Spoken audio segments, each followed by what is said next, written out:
everybody, I'm back today to do a bit of a shout out as well as show something that I received as a gift and talk a little bit about my Eldar and plans for Eldar and Rogue Trader.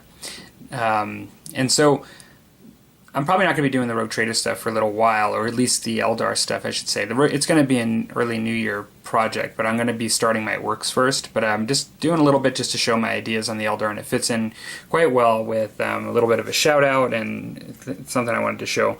So I ended up getting this original Farseer. This is the original Farseer for Eldar for Warhammer in general, like 40,000. It's the first one from Rogue Trader, and I don't think this guy's ever been painted because they're still flashing in mold lines. This is just amazing. You know, it's basically like a right out of the box Farseer. So a couple of thank yous for this. First of all, it came from Idic Beer, so I got a little note, very nice of him. As I understand it, he was gifted some Eldar stuff a while back, and he got 2 of these, so this was a duplicate. And he's planning on doing his in the near future, too, or at one point, I should say. It really awesome of him to send that to me, because this is a really good miniature, and I'm going to talk about that, but it's, as Rogue Trader minis go, like when you're collecting Eldar, it's one of the harder ones to get. I mean, there are some on eBay. They're usually painted already. They all do go for a chunk of change when you calculate everything in. They're not the cheapest because they're quite desirable. And so really appreciate that, Nick. Awesome of you as well. The reason that Nick knew that I wanted this is Jankmaster and I have been chatting about Rogue Trader for a bit and Old Hammer stuff. And he knew I wanted one of these. We were talking about miniatures I wanted. I was saying, like, this is the one I absolutely have to get my hands on. And he knew about that with Nick, and he just kind of mentioned it to Nick. Was wondering, you know, I guess whether he was planning on using both. And I really appreciate that. I appreciate you facilitating that, Jankmaster. That was really cool of you to do, because between the both of you, I now have one of these, which is awesome. Just going to show the miniature up close a little bit. I don't know if everybody's familiar with this guy. I have kind of really liked the look of this guy ever since I've been into Eldar and have seen the model. I mean, I've wanted one of these for so long. Even when I wasn't really planning on getting a lot of old miniatures, when I was just kind of buying more current stuff, I always looked back at this guy and was like, I need to get this particular Farseer. No matter how many Farseers I have, I eventually need to get this guy. Well, now that I've actually committed to doing the Rogue Trader and Eldar, it was an absolute, and even more so. Now, some of the things, one of the interesting things, first of all, I really think this is sort of, for me, it's a bit of a timeless sculpt. When you look at it, it has like a really, really good, it's a really good sculpture. When you look at it all the way around, it has like something to look at. It just in just about every spot, even though, and it's not just sort of standing facing you, but it's pointing. So it's a very determined sort of approach. It's like he's basically doing some sort of psychic power, you know, pointing.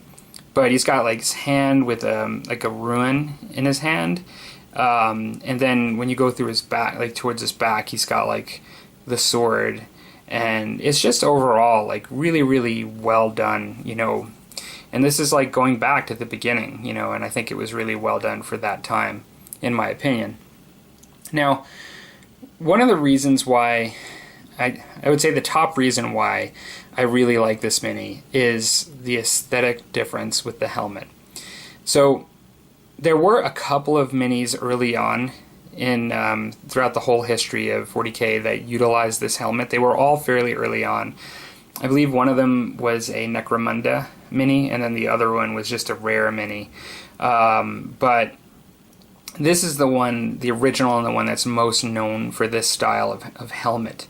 The thing that's really cool, and it really ties into one of the reasons why I like Rogue Trader and why I'm wanting to do it, is that in Rogue Trader, a lot of the fluff was still, even though a lot of the foundational background to the story of Warhammer 40K like was there from the very beginning, a lot of the aesthetic and some of the factions and races were not completely hashed out and like predetermined their future, you know, as far as how they were going to look and just the things that you would just today take for granted and associate with those races.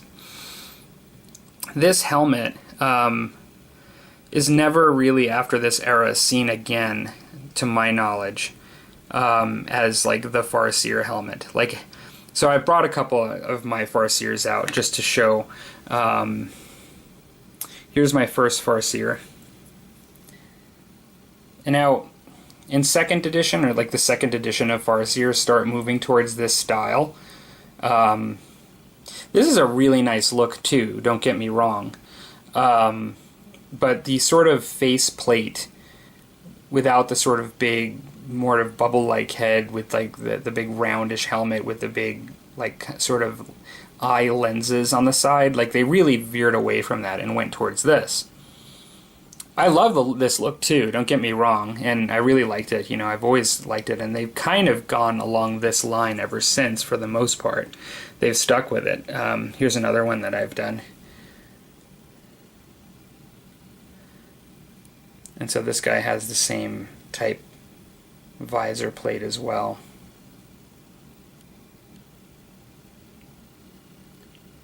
And so, personally, I like the original Rogue Trader Farseer helmet style, this one the best, the one they sort of veered away from. It just screams like space. These were called Space Elves, not like Eldar as much. Like initially they were just called Space Elves. And this screams like space, you know, and it almost has like a bit of a pulp kind of feel to it, and I just love it. I really, really love this style aesthetic of Eldar, and I think I kind of really wish that they'd actually kept it to some degree. Now, I mentioned this in a video years ago. When they came out with the Spirit Seer, I felt the design almost... They took like the clear Wraithguard head, like that's on the Wraithguard, but they almost incorporated a little bit. I should really have a pointer here.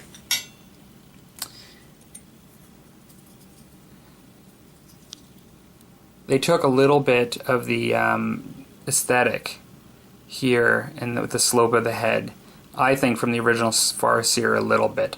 It still is vastly different in the sense that you can see that bottom part there. I mean, a number of them have that to some degree, but they pronounce it on these guys.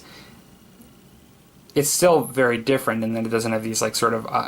it's almost like a bug eye plate, bug eye lenses on the side. But I think that in some ways, it's one of the reasons why I really like this, is they almost kind of emulated that a little bit. So... like I said, getting back is to what I was saying, is this to me screams Space Elf, and it's sort of like when you think of like a futuristic space sorcerer type. I mean, this was just a really, really good design. I love it. Now, I'm going to talk about this in another video, like probably in Inquisitorial Thoughts, but something that came to my mind when I saw how they veered away from this.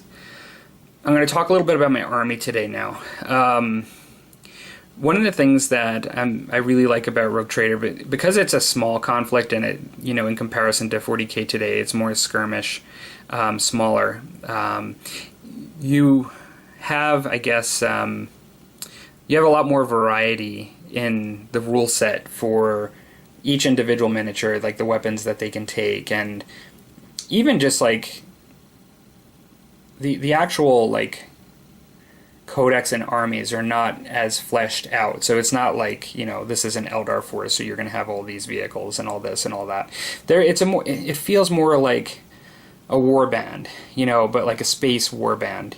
And because of that, they also really have this sort of space pirate influence. Now, the orcs literally have raiders, you know, orc raiders and space pirates. There are space elf pirates and like as well, And then like you have like the human races. You already have Space Marines and you have Imperial Guard, but this idea of like traveling through space, like boarding parties, raiders, pirates, like it's like a smaller kind of conflict, and it's like high adventure, and like it's lots of like I guess I would describe it, the best way I can describe it is there's lots of like it's almost like scenarios, you know, in the way you're designing things. And so because of that, when I thought about my army that I'm going to do for the Eldar, I'm not going to do Biel-Tan for Rogue Trader. Now, part of it is because I'm already doing Biel-Tan for regular 40k, and I just want to do something different. I mean, I love Eldar, but because I'm doing Rogue Trader here, I think I'm going to do some Space Elf pirates. And so basically these are going to be, you know, like sort of renegade, like the actual oh, now I'm forgetting the name of them, the name of the sort of they're not Dark Eldar, but they're the Corsairs.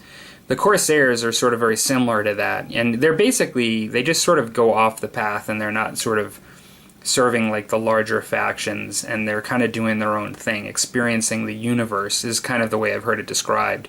And so these are a little bit, they're kind of roguish, but they're not like enemies of the Eldar nation. So they're space elves, and they're basically out kind of experiencing the universe, and basically you know, going on adventures and stuff. And so that's kind of the way I'm gonna do these guys. I've actually picked an actual Rogue Trader band, you know, for the Space Elves, and what I'm doing here is the Scarlet Command is the one that I've picked. And so they have like primarily a purple and blue color pattern is what I've seen it usually painted at, but then usually yellow highlights. But the flag has this hand, you know, with the eye, and it's got a lot of yellow in the flag because of the hand. But they usually incorporate a lot of purple and blue. And so that's going to be the Scarlet Command, the Space Elf Pirates that I'm choosing, the Force. I figure I could have just did my own, but I figure like hardly anybody's probably doing these anymore, since it's just basically people that are doing Rogue Trader that would ever probably think of it, I'm guessing at this point, of doing like one of these sort of bands. But or at least the older codexes. So that's kind of what I'm going to go with. And yeah, like what I've got so far is I've got now my Farseer. In line with the Farseer, I have, this guy's not been stripped yet. He'll look like the others once I'm finished stripping him, but this is one of the original Warlocks that I don't have, like for my actual, I have metal Warlocks for my Biel-Tan, but I never had this guy, and this guy's one of the early Warlocks. And so I'll be stripping this guy and painting him up, so it'll be a Warlock with the band. I have mainly Guardians at this point. I would say I have 2 units of Guardians. I mean, I essentially have 2 groups of 11, you know, 2 groups of 10 with 2 extras is kind of what I've got. Now, I've showed these armless guys already. I mean, there's a few of them. I have to put the arms on them. That's your generic Guardian. But I also have, because this is like the olden days, you know, like you have some cool ones like that are just stand in there because they're just alternatives. I think I've got a couple more that are a little different. This one is like that guy, but he's got a mask on. But look, like these are Guardians, but they're gonna look awesome as pirates. I mean, it's just amazing. I think actually they're just called Space Elves. I don't know. I'll have to look at it. For the original one, they don't have to be Guardians. I have another one here. Here's a single cast I may have shown with the Shuriken rifle. He would be sort of a squad leader, I suppose, for Guardians, or I don't know. But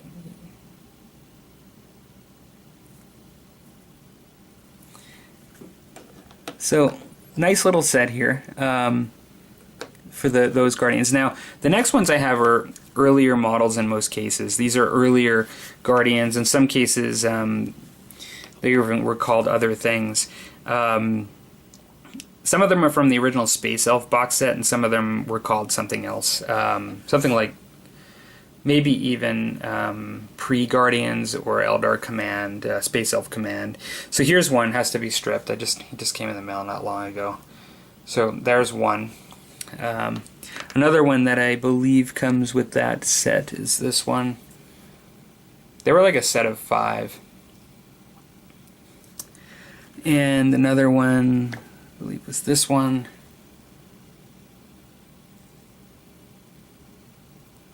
Now that's a little early Shuriken pistol there. They all have different weapons, which is kind of cool. And you can use that in the rules, no problem. Now I believe this is one of the original Space Elves. I have this guy, I think came with that set similar to what I was just showing.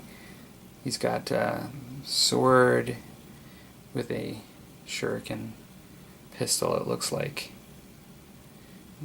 Little bandana going across the top of his head. So they have a lot of character, right? Like they're not just all looking the same. So they'll really, I think that'll feed that idea of the warband kind of well, like the space warband. Here's another one. So he actually is got a chainsword, which is pretty cool. Something like on his eye, like mechanical, and the mohawk. Half of his face has got like some mechanical attachments and half not. And then the shuriken pistol. Very cool. This guy has got a really funky... This is one of the original Space Elf ones, and I think it's just a shuriken gun.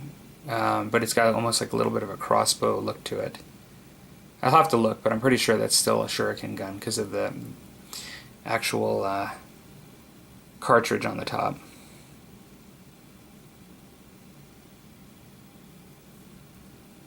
He's got another weapon slung there. I've got this guy, he's a real early one. He has the sword, but he's also got a power fist. So he's like, basically, you know, it's this like space elf that's like slinging a power fist, which is really cool. I mean, it goes back again to like, yeah, like, just because, you know, you're Eldar doesn't mean you can't have a power fist. Like, you could pick one up off the floor from a dead space marine. I mean, that's the way, like, Rogue Trader is. Like, orcs can wear power armor. You know, that's the thing I love about it. And it's just going to make great narrative, small skirmish-style games. And then here's another space elf. Looks like a flamer, but I'm not sure. So yeah, I really love all of these guys. It's going to be really fun to paint them up. I am going to do my orcs first, and part of the reason for that is that I just got them first, and I just felt that, I always felt that the Orc Raider box was going to be the first thing that I did, just because I got it first. But yeah, like, I think I'll likely be doing some Striking Scorpions and some Dire Avengers at one point in the future. But yeah, like, this is pretty good so far for the kind of, actually for the kind of conflict that I have in mind initially with my Orcs and Eldar to play. I think actually just what you see here is probably plenty, you know, even maybe one Dreadnought, not two. I'll likely have some sort of kind of scenario with like a Dreadnought each, and you know, some support on both sides for Orcs and Eldar. So yeah, so hope you guys enjoyed this sort of walk down memory lane with old miniatures again. Some of my plans for the the Scarlet Command, I think I called it, not Crimson Command. It's funny, it has nothing red to do with it. It's called the Scarlet Command, but I don't see anything red to do with it. I'm not sure what they meant by that, but it's because it's mainly purple, blue, and yellow. But yeah, plans for that, as well as again, a thank you to Idic Beer for this awesome model. As you can tell, I'm extremely psyched about it. And then thanks again to Junkmaster for facilitating that and helping me out. I appreciate that. Okay, guys. Hope you have a good one. Talk to you later.